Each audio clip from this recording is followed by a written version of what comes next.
Nicolas Ferreira recebeu um convite para participar de um debate em uma das universidades mais renomadas do país. A proposta parecia ser uma oportunidade legítima para discutir ideias e apresentar seu ponto de vista. Mas, nos bastidores, a realidade era outra.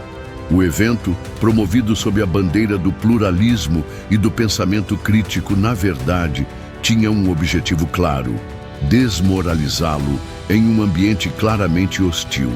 A plateia, composta majoritariamente por estudantes e professores alinhados com ideologias progressistas, já estava preparada para reagir com vaias e tentativas de desestabilização. Além disso, o grande trunfo da organização era a presença de Leandro Carnal, um historiador renomado, conhecido por sua oratória afiada e seu viés contrário às pautas defendidas por Nicolas. Porém, o que os organizadores não esperavam era que Nicolas estivesse pronto para o confronto. Ele sabia que enfrentaria um ambiente adverso e que qualquer deslize poderia ser usado contra ele. Mas longe de recuar, ele aceitou o desafio, munido de argumentos sólidos e uma estratégia clara: não cair em provocações e expor as contradições da narrativa predominante na universidade. O palco estava montado, o público já aguardava ansiosamente. E o que deveria ser um ataque certeiro contra Nicolas estava prestes a se transformar em um espetáculo completamente inesperado. Assim que o debate começou, ficou evidente que a intenção não era um confronto equilibrado de ideias, mas sim uma emboscada intelectual. A mediadora iniciou a conversa com perguntas enviesadas, tentando colocar Nicolas em uma posição defensiva desde o início. Enquanto isso, Leandro Carnal adotava um tom professoral, tentando desqualificar os argumentos do deputado com frases rebuscadas e ironias sutis. A plateia, previamente instigada, reagia com risadas e aplausos a cada tentativa de desmoralização. Nicolas, no entanto, manteve a calma. Ele já previa que esse tipo de tática seria usada e não se deixou intimidar. Em vez de cair na armadilha emocional, respondeu com firmeza e objetividade. Quando Carnal tentou desmerecê-lo, dizendo que o conhecimento acadêmico não pode ser reduzido a discursos inflamados de redes sociais, Nicolas rebateu com um sorriso. Professor, o senhor fala de conhecimento acadêmico, mas ignora que as universidades deveriam ser espaços de pluralidade. Por que então, sempre que um pensamento conservador se manifesta, a reação é hostilidade em vez de debate? A resposta pegou Carnal de surpresa. O público, que esperava ver Nicolas hesitar ou se perder, viu exatamente o contrário. Ele só soube responder com clareza, como ainda expôs um dos maiores problemas do ambiente acadêmico atual: a falta de abertura para pensamentos divergentes. O jogo estava começando a virar. Percebendo que Nicolas não se deixaria intimidar, Carnal tentou mudar de estratégia. Ele passou a utilizar sua oratória refinada para conduzir o debate a um terreno mais filosófico, onde poderia ditar as regras do jogo e, assim, desestabilizar o adversário. Com citações eruditas e analogias sofisticadas, o historiador tentou pintar Nicolas como alguém despreparado para discutir temas profundos. O problema, deputado, é que a política não pode ser reduzida a discursos passionais. A história nos ensina que sociedades avançam com diálogo e reflexão, não com confrontos retóricos vazios. O senhor não acha que precisa amadurecer seu pensamento antes de se colocar como referência? Disparou Carnal, arrancando aplausos da plateia. Nicolas, porém, não hesitou. Com um tom calmo, mas firme, respondeu: Professor, não sou contra o diálogo, muito pelo contrário. Mas diálogo exige reciprocidade.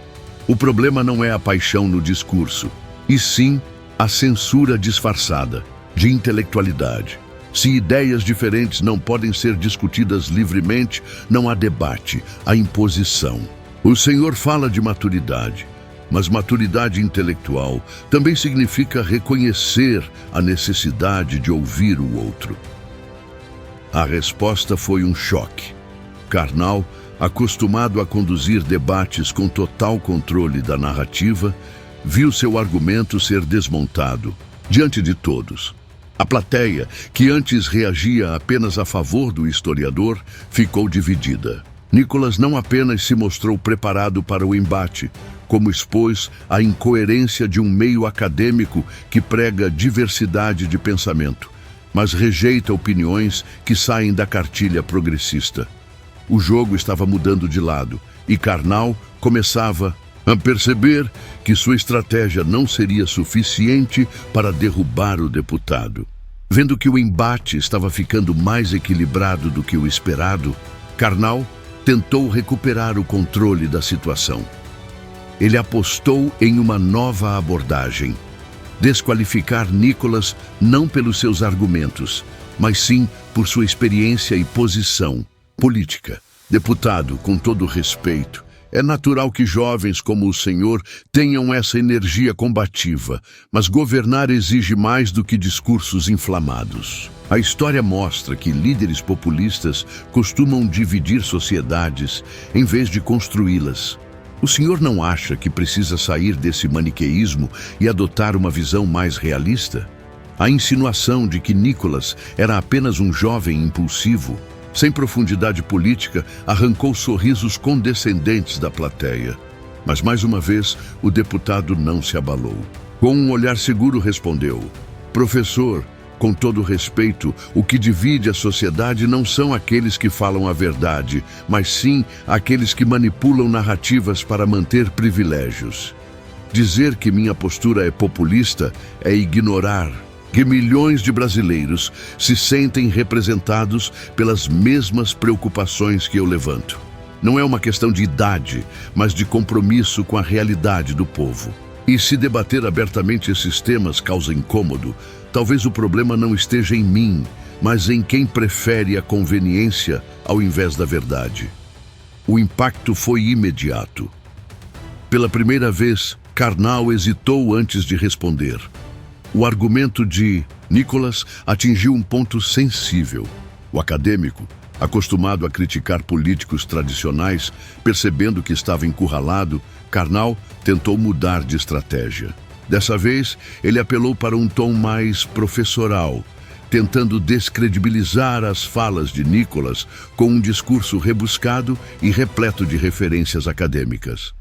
Deputado, compreendo sua preocupação, mas a política e a economia são campos complexos que exigem uma análise muito mais aprofundada do que simples slogans e discursos apaixonados. A história nos ensina que simplificações excessivas podem levar a grandes equívocos. Afinal, não é possível resolver problemas estruturais apenas com frases de efeito. A plateia, composta majoritariamente por estudantes e acadêmicos, aplaudiu. Parecia que, enfim, Karnal havia encontrado um ponto para desestabilizar Nicholas. No entanto, o deputado não se intimidou.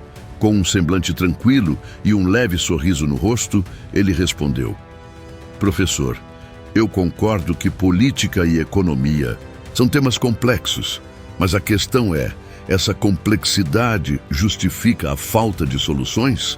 O povo brasileiro não tem tempo para teses acadêmicas, enquanto sofre com inflação, desemprego e altos impostos.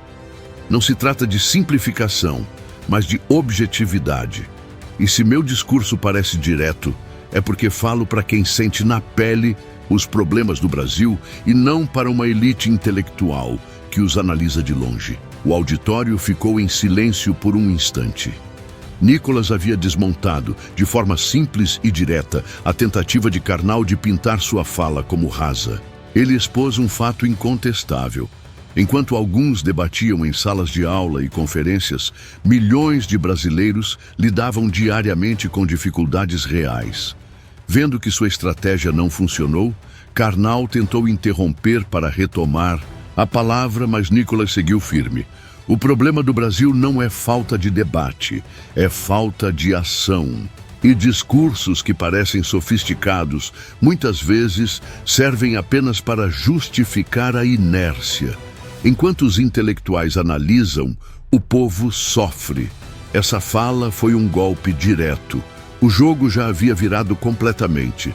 Nicholas não apenas desarmou a estratégia de Karnal, mas deixou claro que o verdadeiro embate não era apenas entre os dois, mas entre aqueles que vivem a realidade do país e aqueles que apenas a estudam à distância. Com o embate chegando ao fim, ficou claro para todos no auditório e para aqueles que acompanhavam a transmissão ao vivo que Nicholas Ferreira não apenas resistiu à tentativa de armadilha da universidade, mas saiu do debate ainda mais fortalecido. Sua postura firme e seu discurso direto conquistaram grande parte do público, que viu nele um representante da realidade do brasileiro comum, contrastando com o tom acadêmico e distante de Karnal. Nos minutos finais, o mediador tentou encerrar a discussão de forma diplomática, mas o clima já estava estabelecido. Nicholas fez sua última colocação reforçando sua visão. A verdade é que o Brasil não precisa de mais teoria, precisa de ação. Enquanto alguns discutem conceitos em salas fechadas, milhões de brasileiros enfrentam dificuldades reais todos os dias. O que estamos fazendo aqui hoje é importante, mas nada adianta se esse debate não resultar em mudanças concretas. A plateia, que no início parecia inclinada a apoiar Karnal, agora estava dividida. Muitos aplaudiram, reconhecendo a força do argumento de Nicholas. Outros tentavam reagir, mas sem a mesma convicção de antes. Karnal, por sua vez, manteve a compostura, mas ficou evidente que sua estratégia inicial de desqualificar o deputado falhou. Nas redes sociais, os trechos do debate começaram a viralizar rapidamente. Hashtags como "Da Nicholas desmonta Karnal" e "Puto Vitória do Povo" ganharam força, impulsionadas pelo público que viu no deputado alguém que não se intimidou e conseguiu inverter um cenário desfavorável. Ao sair do evento, Nicholas foi cercado por apoiadores e jornalistas que queriam saber sua opinião sobre o debate. Ele apenas sorriu e respondeu: "Quando falamos a verdade e defendemos o que acreditamos, não há armadilha que funcione." E assim, um debate que começou como uma tentativa de emboscada acabou se transformando em uma vitória inesperada para Nicholas Ferreira, que não apenas enfrentou a elite intelectual da universidade, mas conseguiu virar o jogo e conquistar ainda mais seguidores.